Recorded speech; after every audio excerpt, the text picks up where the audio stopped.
ሰላም ጤና ይስጥልኝ እንዴት ናችሁ? በያላችሁበት ሰላም እንድትሆኑ ምኞቴ ነው። ፖድካስቱ ተመልሷል። የዓለም ዋንጫ የፍጻሜ ጨዋታ ነገ ይደረጋል።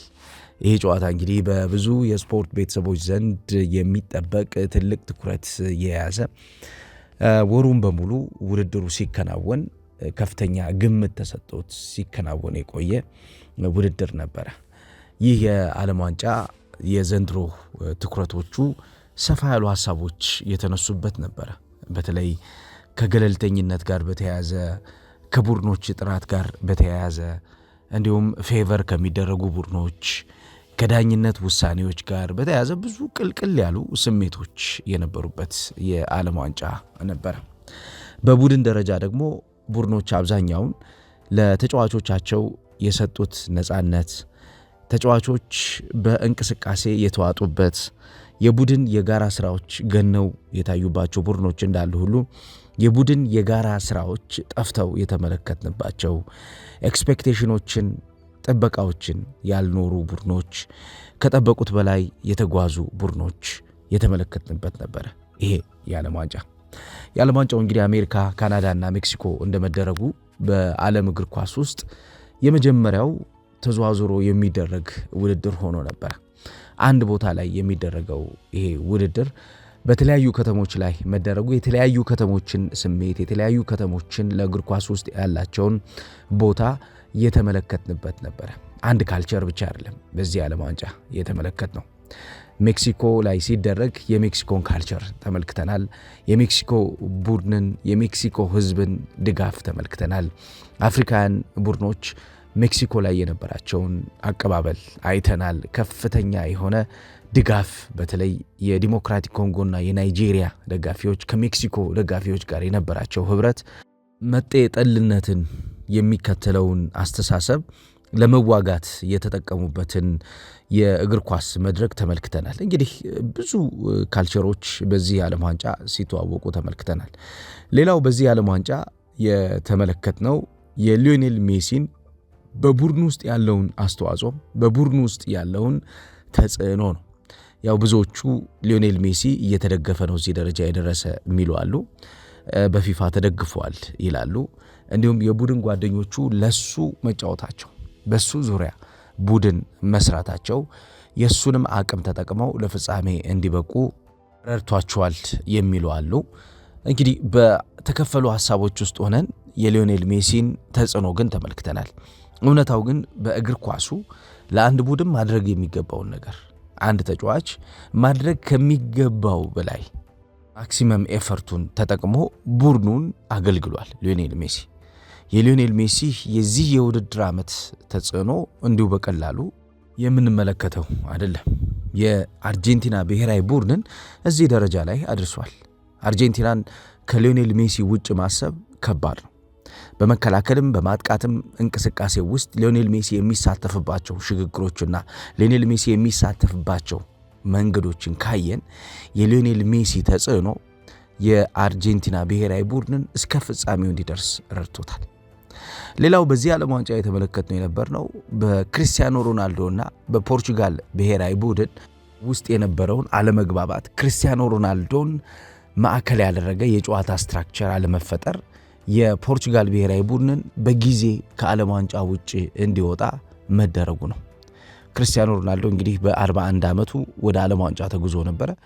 ዓለም ዋንጫው ከመጣ በኋላ ግን የክርስቲያኖ ሮናልዶ ተጽዕኖ ፌድ አውት እያደረገ በተለይም በቡድን ውስጥ የነበረው ተሳትፎ ችግር ውስጥ እየገባ በቡድን ውስጥ የነበረው የመግነን ስትራክቸር እየከሰመ መጥቶ ነበር። ለዚህ ብዙዎች የሚያነሱት የፖርቹጋል ብሔራዊ ቡድን በሱ ዙሪያ ላይ ቡድኑን ለመገንባት የነበረው ፍላጎት ዝቅተኛ መሆኑ ነው። በተለይ የተጫዋቾች ሰፖርት ክርስቲያኖ ሮናልዶን ከዓለም ዋንጫው ውጭ እንዲወጣ የሚፈልገውን ህልሙን እንዳይኖር አድርጎታል ይላሉ።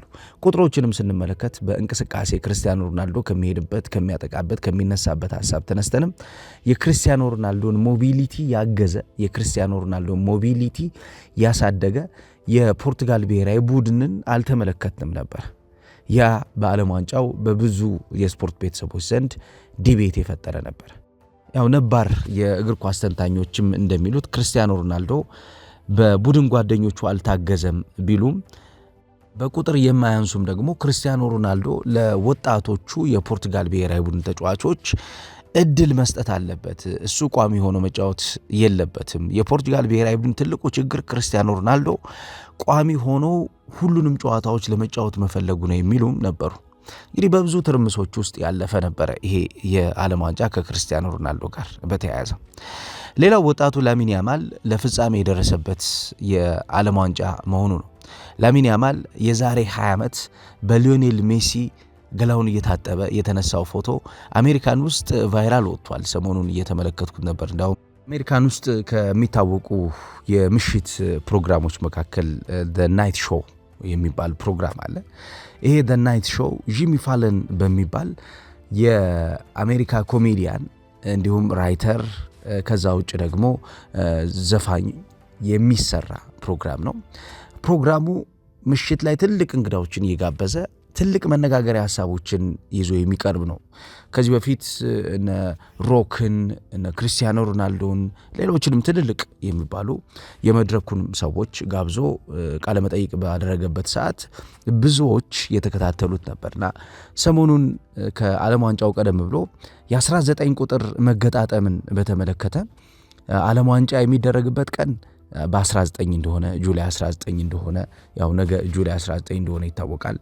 ላሚን ያማል ከ19 ዓመት በፊት በሊዮኔል ሜሲ ገላው እንደታጠበ ያ ነገር ከሆነ 19 ዓመት እንደሞላው በወቅቱ ሊዮኔል ሜሲ ላሚን ያማልን ይዞ ፎቶ በተነሳበት ሰዓት የሚለብሰው የነበረው ማሊያው 19 ቁጥር ማሊያ እንደነበረ ከ19 ዓመት በኋላ ደግሞ ሊዮኔል ሜሲ ያጠበው ላሚን ያማል አድጎ አሁን እየለበሰ የሚገኘው ማሊያ 19 ቁጥር ማሊያ መሆኑ መገጣጠሞች ናቸው ብሎ የፍጻሜውን ጨዋታ ከቁጥር ጋር አገናኝቶ የሰራውን አንድ ፕሮግራም እየተመለከትኩ ነበረ። ስለዚህ የዓለም ዋንጫው በብዙ መንገድ ትኩረት እየሳበ ነው ማለት። በመድረክ ስማቸው የገነኑ ሰዎች ሁሉ ዓለም ዋንጫው ላይ ተሳትፎ እያደረጉ በዚህ መንገድ የራሳቸውን ስቶሪ ክሬት እያደረጉ ለኦዲየንሶቻቸው እንግዲህ መረጃዎችን እያቀረቡ ይገኛሉ። ይሄ እንግዲህ የዓለም ዋንጫውን ኢምፓክት በሚገባ የሚያሳይ ነው። እንግዲህ የነገው ጨዋታ በብዙ መንገድ የሚገለጥ ነው የሚሆነው። በተለይ ሁለቱም ቡድኖች ካላቸው ታሪክ አንጻር፣ ሁለቱ ቡድኖች ካላቸው ባህል አንጻር የሁለቱንም የፍጻሜ ጨዋታ እንድንጠብቀው ያደርገናል። ምክንያቱ ግልጽ ነው። ዳይናሚክ ኳስ ነው የሚጫወቱት ሁለቱም። ተለዋዋጭ የሆነ የጨዋታ ታክቲክን ተግባራዊ የሚያደርጉ ሁለት አሰልጣኞችና ሁለት ቡድኖች ናቸው የሚገናኙት። በሊዮኔል ስካሊኒ የጨዋታ ዘመን በተለይም ደግሞ እሱ ዋና አሰልጣኝ ሆኖ ጨዋታውን ከጀመረበት ጊዜ ጀምሮ ሲስተሙ ፍሉድ የሆነ ሲስተም ነው የሚጠቀመው። የሃይ ፍሉድ ሲስተሙ ፖሴሽን ቤዝድ ያደረገ ነው የሚጠቀመው። ከዛ ውጭ የሴንትራል ኮምፓክትነስ ወይም ደግሞ የአማካኝ ክፍል ተጫዋቾች የአማካኝ ክፍሉን እንዲቆጣጠሩ ወይም ደግሞ ለተጋጣሚ በቀላሉ የመሸጋገሪያ ቀጠና እንዳይፈጥሩ የሚያደርግ የጨዋታ ስትራክቸር ፈጥሮ ነው እስካሁን ድረስ እየተጓዘ የሚገኘው። ይሄ በአግሬሲቭ ካውንተር ፕሬሲንግ ውስጥ እንዲገኙ ያደርጋቸዋል። ለምሳሌ የእንግሊዝ ብሔራዊ ቡድን በገጠሙበት ጨዋታ ከተመለከትን የእንግሊዝ ብሔራዊ ቡድንን ወደ እነሱ የመጫወቻ ቀጠና እንዳይመጣ የከለከሉበት መንገድ ለዚህ አንዱ ማሳያ ነው። እንቅስቃሴውን በመገደብ አማካኝ ክፍል ላይ ያለውን ዶሚናንሲ በመውሰድ አግሬሲቭ በሆነ የመጨረሻ የማጥቃት ሽግግር የሚፈለጉ ቀዳዳዎችን በማግኘት እነዛን ፈልገው ያገኟቸውን ቀዳዳዎች ማክሲማይዝ አድርገው ተጠቅመው ተጋጣሚን ቀጥተውታል።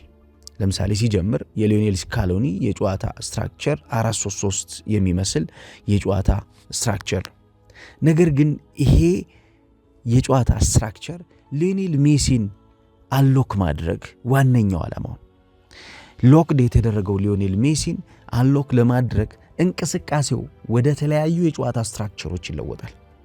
ለምሳሌ 4-4-2 ይሆናል በትራንዚሽን ወቅት። ከዛ ውጭ ደግሞ 2-5-3 ይሆናል በፖሴሽን ወቅት። ፖሴስ በሚያደርጉበት ሰዓት የተከላካይ ቁጥር ተጫዋቾቻቸውን እየቀነሱ የአማካኝ ክፍል ኮምፓክትነሳቸውን እየጨመሩ የአማካኝ ክፍል የተጫዋቾች ብዛት የተጋጣሚን ሽግግሮችና የተጋጣሚን ጫናዎች ተቋቁሞ ተጋጣሚ ወደ መጨረሻው የሜዳ ክፍል እነሱ የሜዳ ክፍል ላይ የሚያደርገውን ተጽዕኖ በመከልከል የነሱን የጨዋታ ሽግግር ወደ ተጋጣሚ የመጨረሻው የሜዳ ክፍል ማሳደግ ነው ዋነኛው ዓላማ።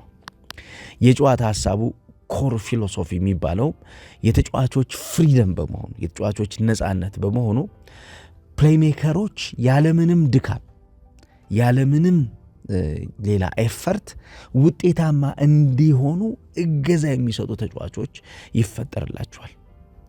እነኚህ ነፃ የሆኑ ተጫዋቾች ሁለት ነገሮችን የማድረግም ግዴታ ውስጥ ይገባሉ። ማጥቃቱንና መከላከሉን እንዲሰሩ። ምክንያቱም ነፃነቱ በሚሰጣቸው ሰዓት በየትኛውም የጨዋታ ቀጠና ውስጥ የሚገኙ አደገኛ የሆኑ የኳስ ሽግግሮች ላይ ጥንቃቄን መሰረት አድርጎ እነዛን ጥንቃቄዎችን አሳድጎ ቀጣዩ ተመላሽ ኳስ ለቡድን እንቅስቃሴ አስቸጋሪ እንዳይሆን የማድረግ ግዴታ ይኖርባቸዋል። ለምሳሌ ሊዮኔል ሜሲ ኳስ በሚያጠቃበት እንቅስቃሴ ውስጥ ኳሱን አጥቅቶ ኳሱ ተመላሽ ሆኖ የአርጀንቲና ብሔራዊ ቡድን ጫና ውስጥ በሚወድቅበት ሰዓት የመጀመሪያው የኳሱን ዲስፖሴሽን ፖይንት የሚጀምረው ሊዮኔል ሜሲ ነው። ፖሰስ አድርገው ዲስፖሰስ በሚደረጉበት እንቅስቃሴ ውስጥ ያጡትን የኳስ ቁጥጥር መልሶ ለማግኘት ሊዮኔል ሜሲ መታተር ይኖርበታል። አዎ እድሜው አሁን ገፍቶ ሊሆን ይችላል፣ 39 ዓመቱ ላይ ደርሶ ሊሆን ይችላል። ያኔ እንደምናውቀው የ29 ዓመቱ ወይም ደግሞ የ25 26 ዓመቱ ሊዮኔል ሜሲ አይነት ባህሪ ላይኖረው ይችላል። ሆኖም ግን ይህንን እንቅስቃሴ ካመለጠ አደገኛ ሆኖ የመጠቃት እድላቸው ከፍተኛ ስለሚሆን ሊዮኔል ሜሲ ጥፋት እንዲሰራበት ወይንም ደግሞ እዛው ቦታ ላይ እንቅስቃሴውን የማቆም ግዴታ ውስጥ ይገባል ማለት ነው። ስለዚህ የአርጀንቲና የመከላከል አደረጃጀት የሚደገፈው የመጀመሪያ ኳስ ያጣው እንቅስቃሴ ውስጥ ያለ ተጫዋች በሚያደርገው አክሽን ይሆናል ማለት ነው። ይሄ የአርጀንቲና ብሔራዊ ቡድንን ወሳኝ የመከላከል አደረጃጀትን ነው የሚያሳየው። እጅግ በጣም ያደገ የሚባለው የመከላከል አደረጃጀታቸው በእንቅስቃሴ የተሻለውን ነገር በማምጣት በተለይ ቡድኖች አብዛኛውን ጊዜ ክፍተቶችን የሚፈልጉበት ትዕግስት እንዳያገኙ፣ ቡድኖች አብዛኛውን ጊዜ ክፍተት የሚፈልጉበትን ቀዳዳ እንዳይመለከቱ የመከላከል ግዴታ ውስጥ ይገባሉ ማለት ነው። ይህን በርከት ያሉት ተጫዋቾች በቁጥር ለምሳሌ 2-5-3 ሊሆን ይችላል የጨዋታው ስትራክቸር። 2-5-3 በሚሆንበት ሰዓት ሁለት የተከላካይ መስመር ተጫዋቾች በግብ ጠባቂው ብቻ በመታገዝ አማካኝ ክፍል ላይ የሚገኙ 5 ተጫዋቾችን ከጀርባ ሰፖርት እያደረጓቸው የማጥቃት እንቅስቃሴው ላይ የሚገኙ ሌሎች 3 ተጫዋቾች ደግሞ ይበልጥ ተጋጣሚን እዛው አፍነው ወይም ደግሞ እዛው ቦታ ላይ በወጥመድ ወይም ደግሞ በትራፕ ይዘው እንዲቆዩ ያደርጋሉ ማለት ነው። የአርጀንቲና የጨዋታ እንቅስቃሴ አታኪንግ ኤንድ ዲፌንሲቭ ትራፕ ላይ መሰረት ያደረገ ነው። እነኚህ የአታኪንግና ዲፌንሲቭ ትራፕ ስትራክቸሮች ተጋጣሚ የሚያስበውን ነገር ቀድሞ እንዳይሰራ የሚከለክሉ ናቸው። የስፔን ብሔራዊ ቡድንን ከተመለከትን አሰልጣኝ ሉዊስ ዴላ ፎንቴ በነገው የፍጻሜ ጨዋታ ላይ ተግባራዊ ያደርጉታል ተብሎ የሚጠበቅ የጨዋታ መንገድ ሃይብሪድ ታክቲካል ሲስተምን ነው ተግባራዊ ያደርጉ የሚገኙት። በኮች ቮይስ ፕሮግራም ቀርበው ከዚህም በፊት ማስቸዋለሁ የተናገሩት አንድ ሐሳብ ነበር። ሃይ ስፒድ ዊንግ ፕሌይን መርጣለሁ ብለዋል። በተለይም ደግሞ የክላሲካል ስፓኒሽ ፖሴሽን ስለሆነ በጣም ዘመናዊ የዘመነ ያደገ ጥራት ያለው የስፔን የኳስ ቁጥጥር ላይ ትኩረት የሚያደርግ ሲሆን የኳስ ቁጥጥሩን ስናጣውስ የኳስ ቁጥጥሩን ሉዝ ስናደርግስ ምን መሆን አለበት የሚል ሌላ መንገድ ይፈጥራሉ። ስለዚህ የኳስ ቁጥጥሩን በሚያጡበት ሰዓት ምንድነው ሃይ ስፒድ ዊንገሮች ይኖራሉ ተመልሰው ይህንን እንቅስቃሴ ሪከቨር የሚያደርጉ። ለምሳሌ የስፔን ብሔራዊ ቡድን ከአርጀንቲና ብሔራዊ ቡድን የሚለይበት አንዱ ትልቁ ኳሊቲ ምንድነው? ስፔን የሚጠቃና የማይጠቃ ብሎ የሚመርጠው የጨዋታ ዞን የለውም። በሉዊስ ዴላ ፎንቴ ዘመን በየትኛውም የጨዋታ መንገድ ውስጥ የሚፈልገውን የጨዋታ ቀጠና ያጠቃል። በየትኛውም የጨዋታ መንገድ ውስጥ ሆኖ አደገኛ ያልነበሩ ቦታዎችን አደገኛ አድርጎ shift of the play ወይም ደግሞ የጨዋታውን እንቅስቃሴ እየቀያየሩ እነዛ የሚቀያየሩት የጨዋታ እንቅስቃሴዎች ከጃቸው ኳሱ ቁጥጥሩ እንዳይወጣ የማድረግ ስራዎችን ይሰራሉ። የአርጀንቲና ብሔራዊ ቡድን ከተመለከትን ብሔራዊ ቡድኑ የሚጠቃና የማይጠቃ የሚባል የጨዋታ ዞን አለ። ለምሳሌ ሊዮኔል ሜሲ ሎድ ባደረገበት የጨዋታ ቀጠና ክፍት የሚሆን የማይጠቃ የጨዋታ ቀጠና አለ። ስለዚህ ረጃጅም ኳሶችን ሲገለበጡ የምትመለከቱት ለዛ ነው። ሊዮኔል ሜሲ ከአንድ ቦታ ወደ ሌላኛው የጨዋታ ቦታ ሽፍት የሚያደርግባቸው ሽግግሮች ረጃጅም ኳሶች ምናልባት የ20-30 ሜትር ኳሶችን በአርጀንቲና ብሔራዊ ቡድን በኩል እንመለከት እንችላለን። የስፔን ብሔራዊ ቡድን ግን በትዕግስት ከአንድ ቦታ ወደ ሌላኛው ቦታ ይሽከረከራል፣ ሮቴት ያደርጋል እንጂ የአንድ ቦታ እንቅስቃሴን ወደ ሌላኛው እንቅስቃሴ በጥድፊያ ወይም ደግሞ ረጃጅም ኳሶችን በማመቻቸት ለመገልበጥ የሚሞክር አይደለም። ነገ በሚኖረው ጨዋታ የምንመለከተው አንዱ ታክቲካል የሆነ የሁለቱ ቡድኖች ሴታፕ ያ ነው የሚሆነው። የስፔን ብሔራዊ ቡድን በትዕግስት ከአንድ ቦታ ወደ ሌላኛው ቦታ ለመሸጋገር ይሞክራል።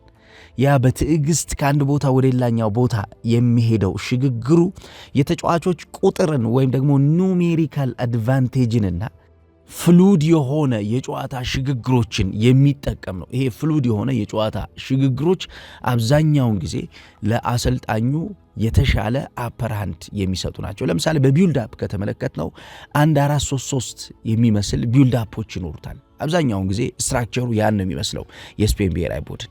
ከዛ በኋላ ግን ከ4-3-3 የጨዋታ ስትራክቸር 1-4-3-3 የጨዋታ ስትራክቸር ይወጣና 1-2-3-5 ይሆናል። ይሄ ማለት ሁለት የተከላካይ መስመር ተጫዋቾችን ብቻ ይተውና በማጥቃት እንቅስቃሴ ከአማካኞቹ ጋር ጆይን የሚያደርጉ 8 ቁጥር በብዛት 8 የሆኑ ተጫዋቾችን ያሳድጋል ማለት ነው።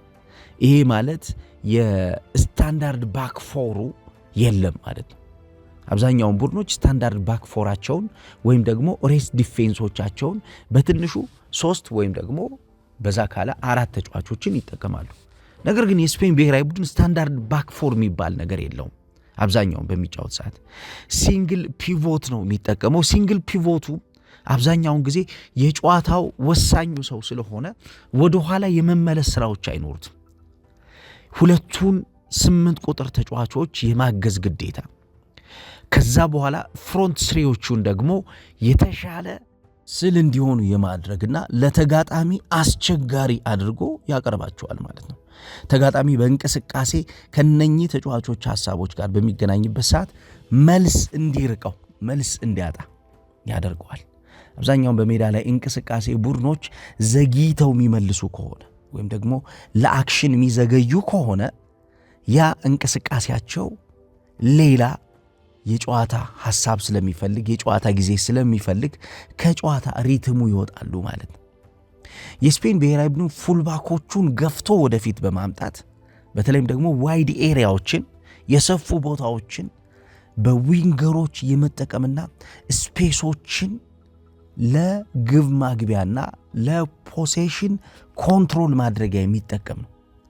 ይሄ ለምሳሌ የ1-2-3-5 ሼፑ አብዛኛውን ጊዜ የሴንትራል ፒቾቹን አፍኖ በመያዝ የዊንግ ማጥቃቱን ወይም ደግሞ የመስመር ማጥቃቱን ይበልጥ ጥራት ያለው እንዲሆን የሚያደርግ ነው። ብቸኛ የ6 ቁጥር ሚና ተጫዋችነትን የሚወስደው ተጫዋች ደግሞ ይበልጥ በማጥቃት እንቅስቃሴው ያው መከላከልን ሳይረሳ ይበልጥ በማጥቃት እንቅስቃሴ ውስጥ እንዲኖር እድል ይሰጣል። ለምሳሌ ከዚህ ከሚሰጣቸው እድሎች መካከል የዊንግ ተጫዋቾችን አስፍቶ የማጥቃት የዊንግ ተጫዋቾችን አስፍቶ እንቅስቃሴውን ወደ መጨረሻው የሜዳ ክፍል የማስገባት stretching the defense ወይም ደግሞ የተጋጣሚን የተከላካይ መስመር ክፍልን የመለጠጥና የተከላካይ መስመር ክፍሉ የከፈታቸውን ስፔሶችን በሚገባ የማጥቃት አቅም ይኖረዋል ማለት ነው። ስለዚህ ይሄንን የሚያደርገው የስፔን ብሔራዊ ቡድን በእሁዱ ጨዋታ የምንመለከተው አብዝቶ የተጋጣሚ ሜዳ ላይ የሚቆይ ቡድን ይሆናል ማለት ነው። እንግዲህ የነገው የፍጻሜ ጨዋታ እንዲጠበቅ የሚያደርጉት በተጫዋቾች ኳሊቲና በቡድን የጋራ ስራ ያደገ የበለጸገ ጨዋታ መሆኑ። ሁለቱም የጋራ እንቅስቃሴን መጠቀም ከፈለጉ የጋራ እንቅስቃሴያቸው በጣም ያደገ የጋራ እንቅስቃሴ አለ። ሁለቱም ኢንዲቪጁዋል ብሪሊየንስን እንጠቀም ካሉ ኢንዲቪጁዋል ብሪሊየንሳቸው ከፍተኛ ደረጃ ላይ የደረሰው የአይኪው ሌቭላቸው ወይም ደግሞ የፉትቦል ኢንቴሊጀንስ ሌቭላቸው ከፍተኛ የሆኑ ተጫዋቾችን ይጠቀማሉ። ፉትቦል ኢንቴሊጀንስ በተጫዋቾች የግል ስኪል ላይ መሰረት አድርጎ ተጫዋቾች በየጨዋታው የሚያሳድሩትን ጫና ለማሸነፍ የሚጠቀሙበት የአእምሮ እድገት ነው። ይህንን የአእምሮ እድገት የሚጠቀሙ ተጫዋቾች በቡድን ውስጥ በቁጥር በዛ ብለው ይገኛሉ። ሉዊስ ዴላ ፎንቴ ከጨዋታው ቀደም ብሎ የሰጡት አስተያየት አለ። አርጀንቲና ኮምፓክት የሆነ ቡድን ነው። አርጀንቲናን የምትገጥምበት መንገድ በትዕግስት ካልሆነ በስተቀር እጅግ በጣም ጥብቅ የሆነ የመከላከል በተለይም ደግሞ የአማካኝ ክፍሉ ኮምፓክት መሆን ለተከላካይ መስመር ክፍሉ የሰጠው አቅም እንዲሁ በቀላሉ የሚታይ አይደለም። ስለዚህ የአማካኝና የተከላካይ መስመር ክፍሉ ላይ የነበረውን ጥንካሬ የምንሰብርበት ትዕግስት ያስፈልገናል የሚል ሐሳብ ሰጥተዋል።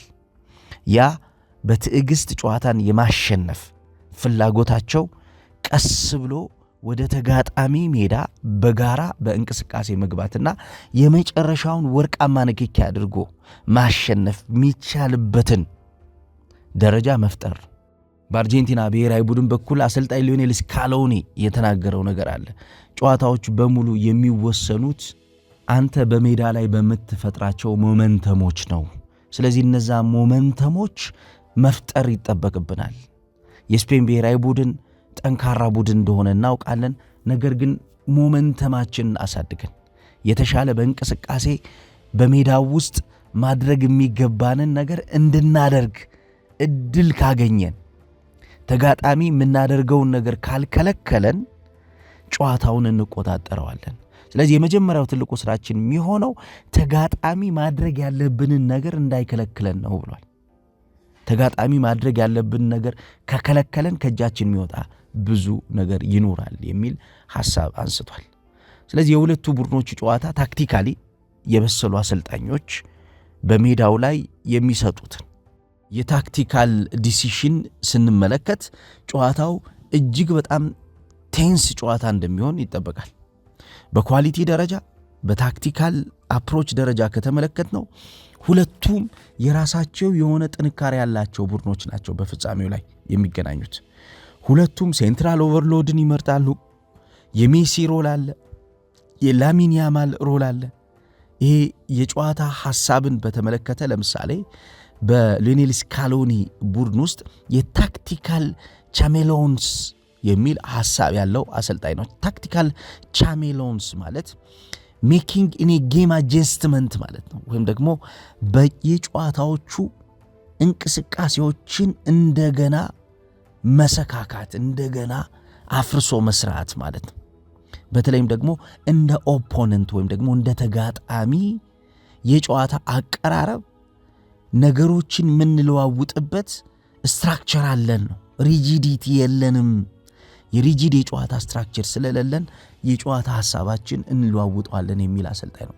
በስፔን ብሔራዊ ቡድን አሰልጣኝ በኩል ሉዊስ ዴላ ፎንቴም እንዲሁ የሚናገሩት ነገር ያ ነው። የጨዋታ ተለዋዋጭነት፣ የጨዋታ ሽግግሮች ላይ ትኩረት አድርገን ሰርተን የፍጻሜውን ጨዋታ ማሸነፍ እንፈልጋለን። በተለይም ደግሞ ሚድፊልዳችን፣ ዲፌንሲቭ ሚድፊልዳችን እንዲሁም አውት ኦፍ ፖሴሽን በምንሆንበት ሰዓት የምንፈጥረው እንደገና ኮምፓክት ሆነን በመከላከል አደረጃጀት ተጋጣሚ የምንከለክልበት ሐሳብ፣ በካውንተር ፕሬሲንግ ፎከስ የምናደርግበት መንገድ፣ ተጋጣሚን በካውንተር ፕሬሲንግ ሳይደራጅ የምናጠቃበት፣ ሳይደራጅ በእንቅስቃሴ ብልጫ የምንወስድበት ሐሳብ ያስፈልገናል ነው የሚሉት። ይህንን አሳድገን በፍጻሜው ጨዋታ ጠንካራ ቡድን ይኖረናል ብለው ያምናሉ አሰልጣኝ ሉዊስ ዴላ ፎንቴ። ለዚህ ነው እንግዲህ የፍጻሜውን ጨዋታ እንዲጠበቅ የሚያደርገው ማለት ነው። እናንተ የፍጻሜውን ጨዋታ እንዴት ኤክስፔክት አድርጉታላችሁ? እስኪ ሐሳብ ስጡበት። ማን የተሻለ እድል ይኖረዋል ብላችሁ ታስባላችሁ? ኮሜንት አድርጉ። ትክክለኛውን ምላሽ ለመለሱ አድማጮች በእኔ በኩል ሽልማት ይኖራል። ስለዚህ ተሳተፉ፣ ሽልማቱን እንድትወስዱ የሽልማቱ ተቋዳሽ እንድትሆኑ ከወዲሁ ልጠቁማችሁ እወዳለሁ። የነገው የፍጻሜ ጨዋታ ግን የተሻለ ያደገ ከፍ ያለ የሁለት አሰልጣኞችን የታክቲካል ባትል የምንመለከትበት ጨዋታ እንደሚሆን ይጠበቃል። የምትዝናኑበት የፍጻሜ ጨዋታ እንዲሆንላችሁ እመኛለሁ። ጥሩ ጊዜ ይሁንላችሁ።